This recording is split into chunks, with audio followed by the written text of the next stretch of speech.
කතාවක් අහලා තියෙනවද? මැණික් ගලේ පය හැපුණට කන ඇහිඳලා ගනීද කියලා කතාවක්. මටත් එහෙම එකක් වුණා. ඒ මෙන්න මේ පොත නිසා.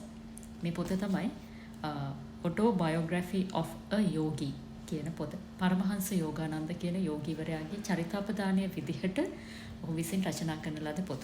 පරමහංස යෝගානන්ද කියන යෝගීවරයා ගැන මේ වෙනකොට ලෝකෙ බොහෝ දෙනෙක් දන්නවා කියලා මම හිතනවා. ඔහු ඉන්දියාවේ ජීවත් වුණු කෙනෙක් සහ ඔහුගේ ජීවිතයේ අවසාන කාලේ ඇමරිකාවේ තමයි ජීවත් වුනේ. ඒකට අද ඇමරිකාව ඇතුළු බටහිර රටවල් වල බොහෝ දෙනෙක් භාවනාව පිළිබඳව කතා කරන්න, භාවනාවේ තියෙන හාස්කම් පිළිබඳව කතා කරන්න සහ ක්‍රියා යෝග වෙන යෝගවලට යොමු වෙන්න මූලිකම අඩිතාලම දමපු කෙනෙක් තමයි පරමහංස යෝගානන්ද කියලා කියන්නේ. එතකොට මේ පොත ඇත්තටම අරගෙන දැන් මාස 6-7කට උඩදී මේ පොත මිලදී අරගෙන කියවන්න ටිකක් කම්මැලි කමේ මම මේ පොත පොත් රාක්කේ තියලා තිබුණා. එහිම ඉන්නකොට මට එක පොඩ්කාස්ට් වල වරින් වර අහන්න ලැබුණා මේක නිසා මේ පොත කියවලා ජීවිතය වෙනස් කරගත්තු අයගේ කතාවල්. ඉතින් එයින් එක්කෙනෙක් තමයි ඇත්තටම ඩොක්ටර් ජෝ ඩිස්පෙන්සර්. මම හිතන්නේ මේ වෙනකොට බොහෝ දෙනෙක් දන්නවා. ඔහු බටහිර රටවල් වල පිළිකාව වැනි මාරාන්තික රෝගවල සිව්වැනි අධීරේ පවා පීඩා විඳින රෝගීන්ගේ රෝග සමහර වෙලාවට දවස් දෙකකින් සමහර වෙලාවට සතියෙන් දෙකකින් සුව කරන වෛද්‍යවරයෙක් භාවනාව උපයෝගී කරගෙන. ඉතින් ඒක අවස්ථාවක මම දැක්කා ඔහු මේ විදිහට තමන්ගේ ජීවිතේ දිශානතිය වෙනස් කරගෙන ලක්ෂ සංඛ්‍යාත මිනිස්සුන්ට සෙත සලසන්න මාර්ගයට එන්න යොමු වුණු හේතුව තමයි පරමහංස යෝගානන්ද කියන යෝගීවරයාගේ පොත කියවන්න ලැබීම කියලා. ඒක එකක්. අනිත් එක තමයි පහුගිය දවසක මේ පොතේ මේ පිටකවරය බලද්දී මේකේ අග කියලා තියෙනවා ස්ටීව් ජොබ්ස් Apple සමාගමේ නිර්මාතෘවරයා ඔහුගේ ජීවිතය තුළ ඔහු එකම පොතක් කිහිප වතාවක් කියවුවා නම් ඒ තමයි මේ පොත කියලා. අනිත් එක ඔහුගේ iPad එකට ස්ටීව් ජොබ්ස්ගේ iPad එකට කිසියම් පොතක් ඔහු ඩවුන්ලෝඩ් කරගත්තා නම් ඒ එකම පොතත් මේ පොත කියලා මේ පොතේ අවසානයේ සඳහන් කරලා තියෙනවා. එතකොට මට හිතෙන්න ගත්ත දේ තමයි ස්ටීව් ජොබ්ස්ට එච්චර කියවන්න පුළුවන් නම් බටහිර රටක මිනිස්සෙක් කියලා මේ භාවනාව සහ යෝගාභ්‍යාස පිළිබඳව මේ දකුණු ආසියාතික රටවල ඉපදිච්ච මිනිස්සු විදිහට මේක අපිට කොච්චර කියවන්න පුළුවන් වෙන්න ඕනද කියලා. එහෙම හිතලා තමයි මම මේ පොත කියවන්න ගත්තේ. ඇත්තටම මේක ඊටාම රසවත් සහ මිරකල්ස් වලින් පිරුණු පොතක්. ජීවිතය ගැන අලුතින් හිතන්න පෙළඹෙන කෙනෙකුට ආධ්‍යාත්මික ලෝකයේ ශක්තිය ගැන හිතන්න බල කරන නැවත නැවත හිතන්න පොළඹවන පොතක් තමයි Autobiography of a Yogi කියන පරමහංස යෝගානන්දගේ පොත. ඉතින් ඒ හින්දා කවුරු හරි කෙනෙක් මේ මොහොතේ ජීවිතේ මොකක් හරි ප්‍රශ්නකින් පීඩා විඳිනවා නම් තමන්ගේ ජීවිතේ බලවත් කරගන්න ඕනේ කියලා හිතනවා නම් මම යෝජනා කරනවා එහෙම කෙනෙකුට මේ පොත එක වතාවක් හරි කියවන්න. ඔබේ ජීවිතේට වෙනස් මාවතක් වෙනස් දිශානතියක් අනිවාර්යෙන්ම මේකෙන් විවෘත වේවි. මේක ඇත්තටම මේ පොත කියවද්දී මට මේකේ ඊටම රසවත් පරිච්ඡේද කිහිපයක් හම්බුණා. එයින් එකක් තමයි ඔහු පැවිදි වෙන්න කලින් යෝගීවරයෙක් බවට පත් වෙන්න කලින් ඔහුගේ ගුරුවරයා ශ්‍රී යුක්තේශ්වර ගිරි මහරජ් කියන ගුරුවරයා ආශ්‍රයේ ඔහුගේ ආශ්‍රමයේ ජීවත් වෙන කාලේ මේ පුද්ගලයාට මේ තරුණ දරුවට අධ්‍යාපනය සම්බන්ධව ඒ හැට උනන්දුවක් තිබිලා නැහැ. ඒ නිසා ඔහුගේ විශ්වවිද්‍යාල ගුරුවරුන්ගෙන් ඔහු නිතර බැනුම් අහනවා. විභාගයට දවසක් හෝ දෙකක් තියාගෙන ඔහුගේ ආශ්‍රමයේ ගුරුවරයා අහනවා මුකුන්දා මම ලෑස්තිද විභාගයට කියලා. එතනදී ඔහු කියනවා ගුරුතුමනි මම කොහොමද විභාගයට සූදානම් කියලා කියන්නේ. මම ආශ්‍රමයේනේ වැඩි කාලයක් ඔබතුමා එක්ක ධර්මයේ සාකච්ඡා කරමින් ඉඳවි ගෙව්වේ. අන්න ඒ වෙලාවේ ඔහුගේ අධ්‍යාත්මික ගුරුවරයා කියනවා ඔබේ බෝඩින් හවුස් එකේ ඉන්නව නේද රොමේෂ් කියලා කෙනෙක්. ගිහිල්ලා ඔහුව හම්බ වෙන්න. රොමේෂ් ඔබට උදව් කරයි කියලා. එතකොට මුකුන්දා නැත්නම් පරමහංස යෝගානන්ද කියනවා ඊටම කාර්යබහුලයි. ඔහුට මට උදව් කරන්න වෙලාවක් නැහැ කියලා. නමුත් නැවත වතාවක් ගුරුවරයා සඳහන් කරනවා ඔබ ගිහින් ඔහුව හම්බ වෙන්න. ඔහු ඔබට උදව් කරයි කියලා.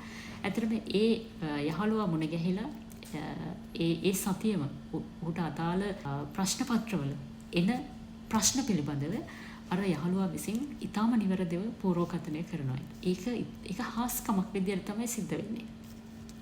ඉතින් පසු කාලීනව ඔහු මේ පොතේ සඳහන් කරලා තියෙනවා. ඔහු පස්සේ තේරුම් ගත්ත දේ තමයි ඔහුගේ ආධ්‍යාත්මික ගුරුවරයා විසින් ඔහුට උදව් කරන්න මඟ පෙන්වන්නෙක් ලෑස්ති කරා කියන එක තමයි කියන්නේ. ඒ වගේ විශේෂ හාස්කම් ආධ්‍යාත්මික ලෝකයේ තුල සිදු වෙන්න පුළුවන් විශේෂ හාස්කම් පිළිබඳව බොහෝමයක් මේ පොතේ තියෙනවා. ඒ වගේම දක්ෂිණේශ්වර කියන පන්සලේ ගිහිල්ලා ඉන්න එක අවස්ථාවක කාලි කෝවිලක් ගැන කියන්නේ. ඉතින් අපේ ඇත්තටම අපේ රටවල් වල කාලි කෝවිල් යොදාගන්නේ පොල් ගහන්න. හැබැයි මෙතන මේ Hindu ආගමේ ඊට වැඩිය වෙනස් සංකල්පයක් තියෙන. ඉතින් මොහු සඳහන් කරනවා ඔහුගේ සහෝදරියගේ ස්වාමි පුරුෂයා යහමගට ගන්න ඒ කාලි කෝවිල තුල සිද්ධ වෙච්ච හාස්කම පිළිබඳව ඔහු සඳහන් කරනවා. ඉතින් ඇත්තට මේ හාස්කම් පිළිබඳව කතා කරන්න නෙමෙයි. අධ්‍යාත්මික ලෝකය ගැන ඔබට විශ්වාසයක් නැත්නම් සමහරව අධ්‍යාත්මික ලෝකයේ අධ්‍යාත්මික ශක්තිය ගැන ඊටම හැලු කරලා තමයි කතා කරන්නේ. එහෙම කෙනෙකුට තමන්ගේ ජීවිතය අධ්‍යාත්මික වශයෙන් වෙනස් කරගන්න, ඒ පිහිට ලබා ගන්න, අලුතින් හිතන්න බල කරන පොතක් තමයි මේක. එහෙනම් මේක කියවන්න කියලා යෝජනා කරනවා. ඒ හා සමානවම ඊටම හාස්කම් පිරුණු පොතක්. ජීවිතය වෙනස් කරගන්න ඔබ හිතන කෙනෙක් නම් ඔබ වෙනුවෙන්ම ලියපු පොතක් ලංකාවේ කතුවරයෙක් විසින් මීට මාස කිහිපයකට කලින් එළි දැක්වුවා. සහ මේ පොත මේ වෙනකොට ඊටම හොඳින් අලෙවි වෙමින් පවතිනවා. ඒ තමයි මේ ඔබ බලවත් කියන පොත. ව්‍යාපාර හා නායකත්ව පුහුණුකරු රමින්දු රන්දෙනි විසින් රචනා කරන ලද පොත. මම දන්න විදිහට මේක රමින්දු රන්දෙනිගේ පළවෙනි පොත. සිංහල භාෂාවෙන් සහ ඉංග්‍රීසි භාෂාවෙන් ඔහු රචනා කරපු පළවෙනි පොත. මම කියුවේ මේකේ සිංහල වර්ෂන් එක.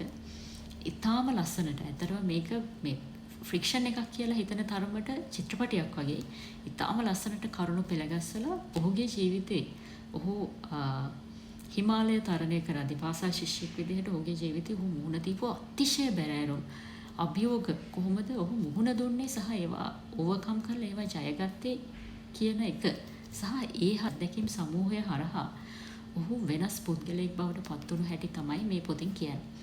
මේකේ විශේෂත්වය විදිහට මම දකින්නේ ඊටත් වඩා අපේට එදිනදා ජීවිතයේදී මිනිස්සු ගොඩාක් දෙනෙක් මුණ ගැහෙනවා.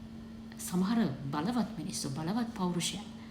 හැබැයි ඒ බලවත් මිනිස්සු ඒ තමන්ගේ බලපුලුවන්කාරකම් ගැන කතා කරනවා මිසක් ඉතාම කලාතුරකින් කෙනෙක් තමයි අපිට මතක් කරන්නේ ඔබ බලවත් කියලා. ඉතින් මේ පොතේ කතුවරයා මට ඉතාම විශේෂ කෙනෙක් විදිහට දැනෙන්නේ ඒ නිසා.